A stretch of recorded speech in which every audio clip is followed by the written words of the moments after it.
Aujourd'hui, là, je sors de chez le procureur et nous avons une amende de 300 €. 300 € parce que nous avons décidé de continuer l'instruction en famille malgré que on n'a plus l'autorisation. On a fait la demande, mais on n'a plus l'autorisation parce qu'ils estiment que nos enfants n'ont pas de situation particulière. Oui, nos enfants vont bien, nos enfants progressent très bien. C'est juste un choix de vie. C'est juste un choix de notre famille. C'est juste une alternative. L'école privée, publique, les écoles alternatives, l'instruction en famille, ça fait partie du paysage d'instruction de notre pays. Et on est en train de le perdre.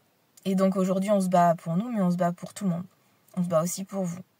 Parce qu'en fait, un jour, peut-être que c'est vous qui aurez besoin d'avoir vos enfants instruits en famille pour X ou Y raison. Et on ne vous l'accordera pas.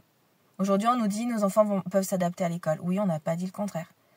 Aujourd'hui, on nous dit l'instruction en famille, c'est dérogatoire.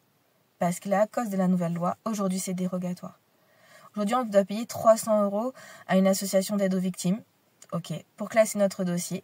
D'accord, mais comme on continue de faire l'instruction en famille, ils peuvent ouvrir un autre dossier et continuer de nous poursuivre. Quand c'est que ça s'arrête, en fait?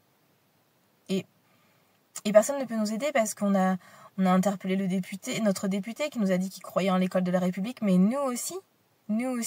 Et on veut juste se battre, même si c'est peut-être pas le mot, mais c'est un peu la sensation qu'on a, pour pouvoir avoir une diversité d'instruction dans notre pays.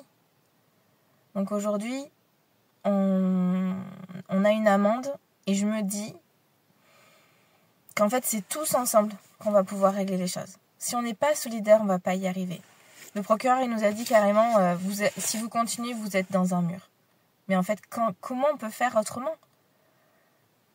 Là, je me dis, si par exemple tous les gens qui suivent Enfance Libre, qui soutiennent les familles qui sont en résistance et qui disent mais cette loi elle est injuste, cette loi elle peut vraiment desservir beaucoup d'enfants et beaucoup de familles. L'instruction en famille, on est déjà cadré. On a déjà tous les ans l'éducation nationale qui vient chez nous, qui vient interroger nos enfants pour voir leur progression. On doit fournir un projet pédagogique. Tout ça, on l'a fait et on l'a fait de bon cœur et de bonne foi. Moi, je suis vraiment contente des relations qu'on avait avec l'inspection, les inspecteurs de l'académie. Ils étaient toujours de bons conseils. Pourquoi on nous enlève ça? Pourquoi on nous enlève ce droit?